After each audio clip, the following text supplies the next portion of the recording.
Manchester, UK. It all began with a shaky phone video. Daniel Hargrove, a retired English teacher, was enjoying life in the Philippines. Suddenly, a video of him went viral. British teacher says we've forgotten how to speak our own language. Hargrove told his students, "You've taught me what it truly means to speak English with kindness and heart. We've lost that back home." The internet erupted. Was he right or insulting British English? His words sparked a national debate about what English really means. Meanwhile, Daniel continued his quiet life in Cebu, unaware he'd started a movement. Daniel's journey began in a bustling Cebuano coffee shop, not a classroom. Expecting quiet, he found a lively mix of Cebuano and English. Students switched languages effortlessly, sharing stories about traffic and exams. Daniel, an English teacher, was fascinated, not by the words, but by the warmth and ease. English here wasn't formal. It was alive, used for encouragement and connection. Wandering Cebu's malls and markets, Daniel heard English everywhere. Mothers cooing, vendors haggling. Here, English was a bridge, uniting people from all walks of life.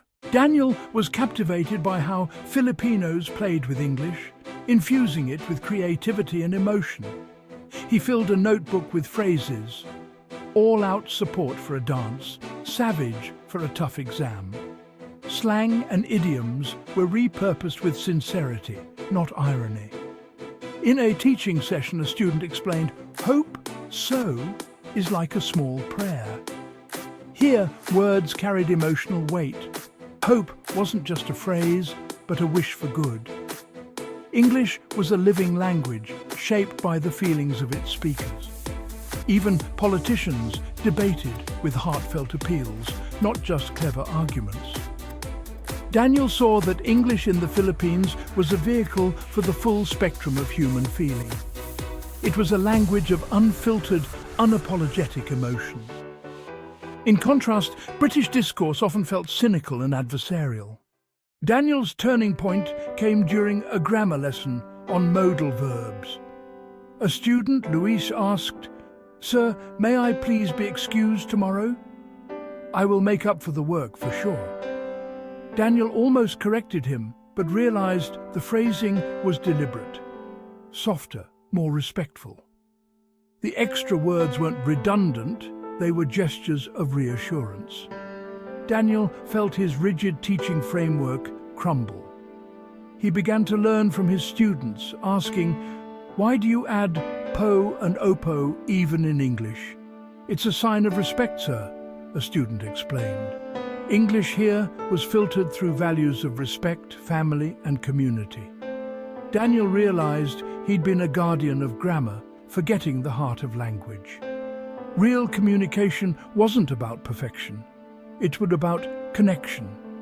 He had spent his life teaching mechanics, but forgotten to teach meaning. Now he was a humble student of language and life. The Filipino people were giving him the most important lesson of all. In the UK, English often signaled status. A posh accent or big vocabulary opened doors. Conversations felt like competitions, with people vying to sound clever. In the Philippines, English closed distances instead of creating them. When someone struggled, others helped, not to correct, but to connect. Strangers called each other ma'am or sir, a simple sign of respect. Daniel saw this in a jeepney where a young man helped an elderly woman, saying, "Ma'am, please take my hand." English words here were vessels of courtesy and care. Shopkeepers called him boss or chief, making him feel welcome. Service was warm, not transactional. Filipino English wasn't about superiority, it was about unity.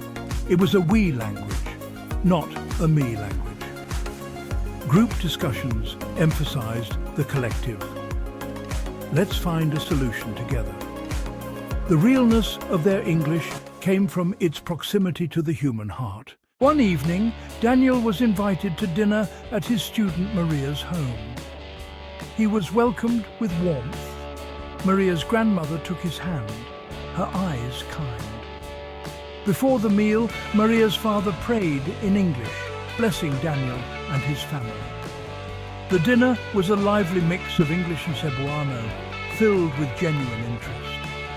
When Daniel mentioned missing his late wife, Maria's mother comforted him. "She is with the angels now, sir."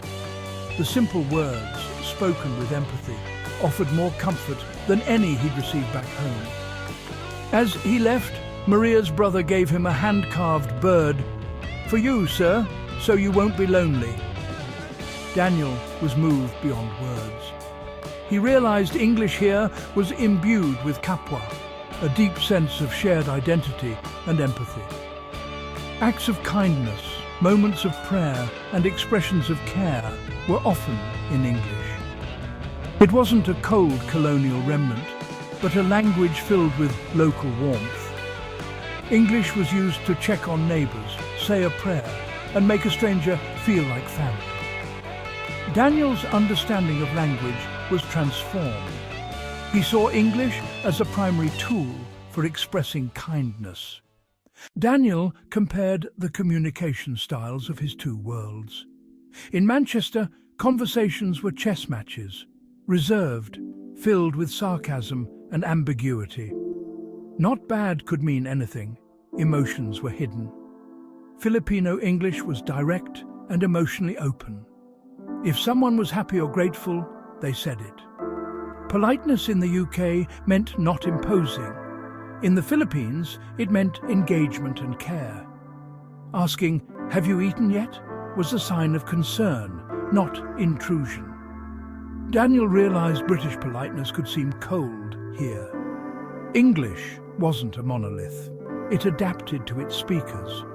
The British shaped it with reserve, Americans with informality, Filipinos with warmth and community. There was no single real English, only the choice to build walls or bridges. While Daniel had his epiphany in Cebu, his viral video sparked debate in the UK. The Hargrove effect forced a national moment of introspection. At first, the debate was about accents and grammar. But as stories of Filipino warmth spread, the conversation shifted. Op-eds asked, "Have we forgotten how to be kind?" Filipino English became admired for its authenticity and heart. British companies looked to Filipino call centres as models for genuine engagement. Traditionalists pushed back, but a seed was planted. Daniel had challenged Britain to reflect on its emotional vocabulary. The true measure of a language's power was its capacity to connect. The conversation was no longer about ownership, but about purpose. Before leaving Cebu, Daniel wrote a letter to his students. "I came as a teacher, I leave as a student," he wrote. "You taught me that English is not rules, but a living spirit filled with kindness. In your country, English builds bridges, comforts the sad, and welcomes strangers. You are masters of communication, infusing English with Filipino generosity. I spent 40 years teaching grammar. You taught me its heart. The realest English is spoken with sincerity, empathy, and love." As his plane took off, Daniel knew debates would continue. But he carried a new understanding. Language finds meaning in human connection. He had gone to teach English, but learned how to truly speak it. And that lesson, he hoped, would echo far beyond his own story.